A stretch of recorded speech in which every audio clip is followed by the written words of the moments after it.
Bonjour camarades, je suis l'Encyclope et bienvenue dans cette nouvelle vidéo. Aujourd'hui nous allons parler de la famille Samson, une famille de bourreaux qui s'est transmis cette charge de père en fils.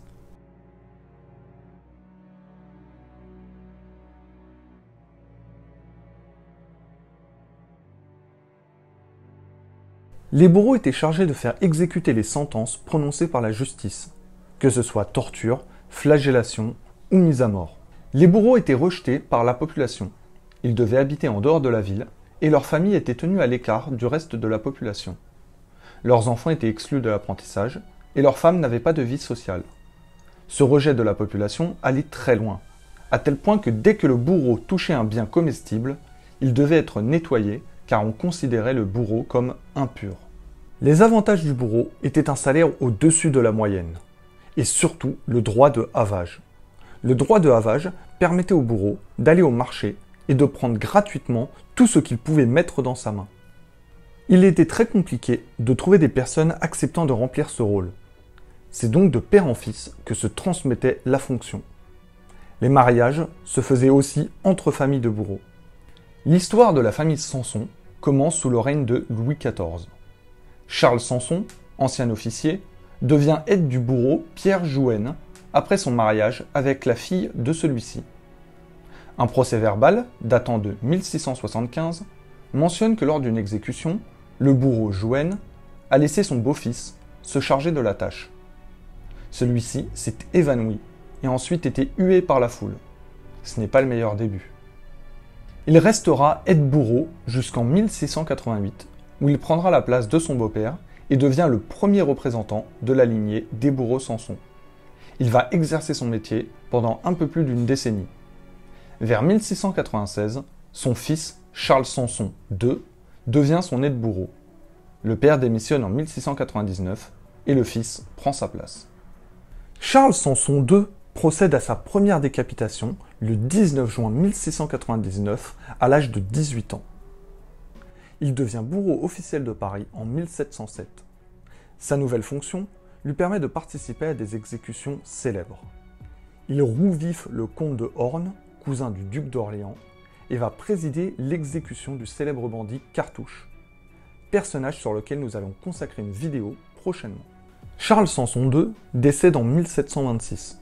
Son fils n'a que 7 ans et ne peut donc prétendre à la fonction de bourreau avant quelques années. C'est donc le régent de son fils, François Prudhomme, qui se chargera de l'intérim. À l'âge de 20 ans, Charles Jean-Baptiste Samson récupère la fonction de son père en tant qu'exécuteur de la ville de Paris. En 1754, il est victime d'une attaque qui le laisse à demi paralysé. Il doit laisser sa fonction à son fils, Charles-Henri, seulement âgé de 15 ans. Et c'est donc encore une fois François Prudhomme qui prend l'intérim. Il meurt en 1778. Charles-Henri Samson est le membre le plus connu de cette famille. Il fut élevé dans un couvent à Rouen, jusqu'à ce que le père d'un autre élève, se rendant compte qu'il faisait partie d'une famille de bourreaux, demanda son exclusion. Charles-Henri étudia ensuite à l'université de Leyde, aux Pays-Bas, pour devenir physicien. À cette époque, il rejette totalement la profession de sa famille. Il dut néanmoins prendre la suite de son père. Lors de l'exécution de Damien, l'écartèlement ne se passa pas normalement et durait beaucoup plus longtemps que prévu. Il fallut son intervention pour faire cesser le supplice. Il exécuta aussi le chevalier de la Barre et l'empoisonneur Antoine-François Desrues. En 1778, il reçut officiellement le titre de bourreau. Il le gardera pendant 38 ans. Il va grandement militer pour l'usage de la guillotine. Et il sera le premier bourreau à l'utiliser en 1792. Il va devenir le bourreau emblématique de la Révolution française et va exécuter 2918 condamnés entre le 14 juillet 1789 et le 21 octobre 1796. Durant cette période, il va procéder à l'exécution la plus célèbre de l'histoire, celle de Louis XVI. Il hésitera d'ailleurs jusqu'au bout avant d'accomplir sa tâche. Il laissera à son fils Henri la décapitation de la reine Marie-Antoinette. Pendant la Terreur, il exécutera les révolutionnaires Danton, Robespierre, Saint-Just, Hébert, Desmoulins ou encore Charlotte Corday. Charles-Henri Samson n'aimait pas les exécutions. Il militait d'ailleurs pour les réduire. Durant toute sa carrière, Il fera en sorte de limiter le plus possible la souffrance des condamnés. Son fils Henri Sanson lui succédera en 1806. Avant cela, celui-ci a été arrêté et jugé pour avoir participé aux 9 Thermidor. Il sera acquitté et il exercera sa fonction durant 35 ans. Il meurt en 1840 et c'est son fils Henri Clément qui lui succède. Henri Clément Sanson sera le dernier représentant de cette famille de bourreaux.